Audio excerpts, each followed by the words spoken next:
Welcome to the science class kahit hindi naman science yung pag-uusapan natin. Ako nga palang professor nyo, Pinoy Heisenberg. At ngayong araw magbabasa tayo ulit ng ah, Reddit post. At yung title ng Reddit post ay Ako nga ba yung gago dahil pinalayas ko ang fiancé ko? And ayun yung title and basahin na natin siya. I currently work from home earning 100,000 plus per month. My fiance is a GP slash doctor earning around 150,000 to 200,000 per month. Nakatira kami ngayon sa bahay ko since she's saving for her residency. I never ask her to contribute sa rent, utilities, or groceries. I want her to feel comfortable and focus sa work niya. Ako na rin gumagawa ng karamihan ng household chores between the two of us kasi alam ko how demanding her job is. I know maliit na bagay na if kaya, I cook for her, prepare her bed, and not ask for anything in return, especially financially. Recently ko lang nalaman na araw-araw siyang nanilibre ng workmates. She knows and admits na people pleaser talaga siya, so it doesn't really bother me. Pero naisip ko lang, kung kaya niya maging sobrang generous sa ibang tao, bakit parang sa akin laging may conditions, may expectations? One time I told her to turn off the lights kasi almost 5K ng electric bill at padabog siyang nagbigay ng 1K for electricity. Her only monetary contribution to utilities ever in total monthly na binabayaran is around 40 to 50,000 for bills. Nagrereklamo na siya na mahal daw mag-grab mula sa bahay ko papunta sa work niya. Kahit by doing the math, mas makakamura pa rin siya compared sa mag-rent pa siya ng sarili ng lugar kasi she still needs to commute to work. And nasa bahay lang siya pag rest days niya.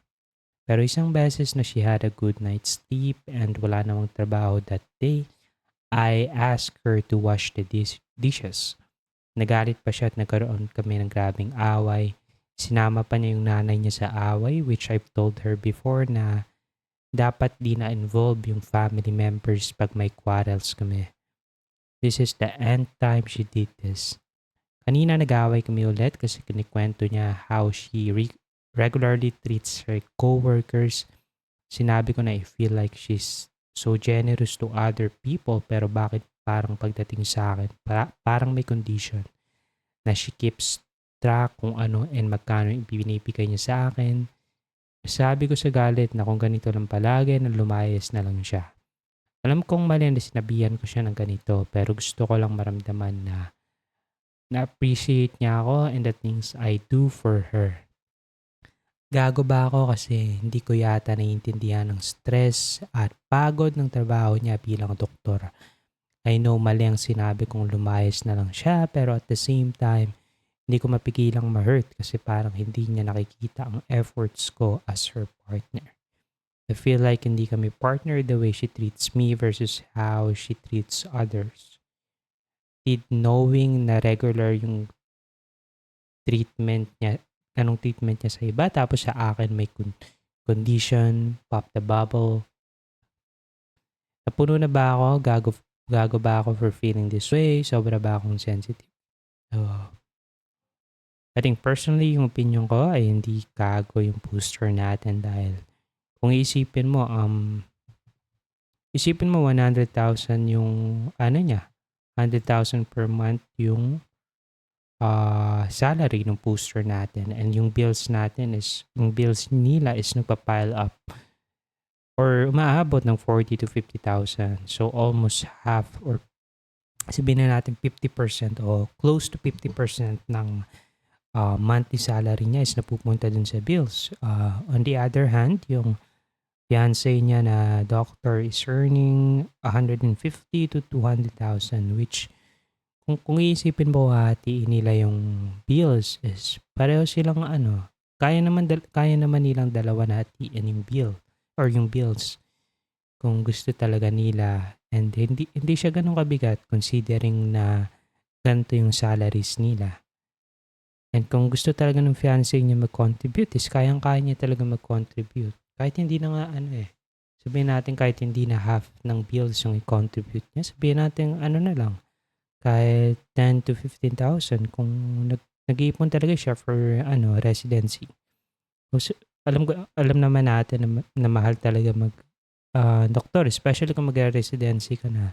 So kailangan mo talaga ng malaking pera. I assume, pero hindi ko alam kung talaga. Sobrang mahal pa mag-residency, pero I assume na mahal siya dahil mahal din mahal din mahal nga kung nasa school ka pa lang mahal na eh. So I assume na mahal din yung residency. Pero naman, hindi naman ganun kabigat kung hahatiin nila yung monthly bills na 40 to 50,000. Sabihin natin 20 to 25,000 yung ibibigay ng bawat isa for for the bills. So ayun, hindi talaga siya ganun kabigat. Kung gugustuhin talaga ng fiancé niya na magbigay, is kaya niya talaga magbigay without straining too much without straining the salary too much dahil hindi naman siya umaabot ng kumbaga tiyan nila hindi nga umaabot ng 40% ng salary niya yung babayad niya sa bill kung gusto niya talaga. At ayun din na yung tipong nanglilibre siya ng ibang mga tao sa work niya. Sabihin natin almost everyday siya ng libre. Paano kung sabihin natin yung imbes na yung mga pinanglilibre niya is paano kung inipon niya na lang tapos at the end of the month is itulong niya dun sa partner niya para mag-contribute dun sa bills. So, ano nga ba talaga yung importante? Mas importante ba na malibre mo yung mga ka-workmates mo instead of helping your partner dun sa bills na binabayaran nyo? So, ano ba yung mas importante? Mas importante ba na mabigay mo yung or ma-please mo yung people around you instead of helping your own partner? Yung tao mismo na tumutulong sa'yo at kasama mo or potentially makakasama mo for your whole life kung ikasal man kayo. So, ayun, tingin ko hindi gago yung yung poster natin dito. Since sabihin natin medyo may pagkagago siguro yung fancy niya dahil ayun, kahit mag-contribute lang ng gaano kaliit sa bills is hindi niya magawa. Ayun kasi minsan yung yung problema pag masyado na tayong nasanay sa isang tao na okay lang sila sa mga bagay na ginagawa natin. Kala natin okay na yung bagay na yun dahil hindi sila nagrereklamo pero ayun, deep down ginagawa nila yung mga bagay o minsan tinatanggap natin yung mga abuse sa atin ng mga taong mahal natin dahil dahil mahal natin sila. Dahil nabubulag tayo dun sa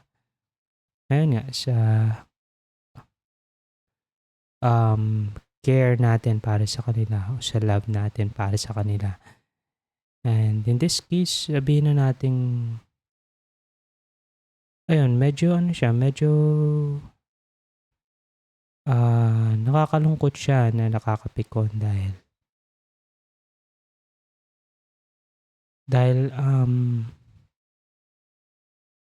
maisip tignan mo to nagdabog or sinabihan siya na patayin yung ilaw, 'di ba? Dahil almost 5K na yung electric bill.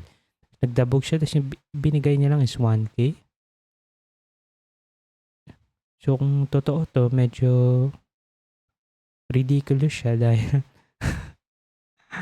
1K lang yung binigay niya. 'Di ba? At Ngayon, siguro yung ganitong mga bagay para sa akin is dapat pag-usapan yung mag-partner at especially sabihin natin hindi pa naman kayo kasal dahil fiancé mo pa lang siya. Kailangan yung pag-usapan yung ganitong mga bagay. Communication talaga yung key sa mga ganitong sitwasyon dahil communication lang naman talaga makakapag-clear up ng mga mga bagay na pinagkakaalala mo, pinag mga bagay na nagbibigay ng stress sa'yo. Kailangan yung pag-usapan yung dalawa ng partner niyo dahil dun niyo maintindihan yung isa't isa at dun niyo 'to maayos at dun niyo malalaman kung in the end worth it nga ba talaga na magsama kayo at kaya mo bang matiis yung ganitong treatment niya sa'yo or baka hindi lang siya masyado pang aware sa ginagawa niya at sa mga bagay na pinararamdam niya sa'yo. So, para sa akin kailangan nilang pag-usapan 'tong dalawa para para malaman nila para malaman nilang saloobin ng isa't isa at ano yung solution na dapat nilang gawin or ano yung next step na dapat nilang i-take. And ayun lang muna. And maaga tayong matulog dahil maaga pa tayong gigising para sa sweldong kasya lang sa pangbuwanan nating gastusin. Ako nga pala ulit ang professor nyo, Pinoy Heisenberg.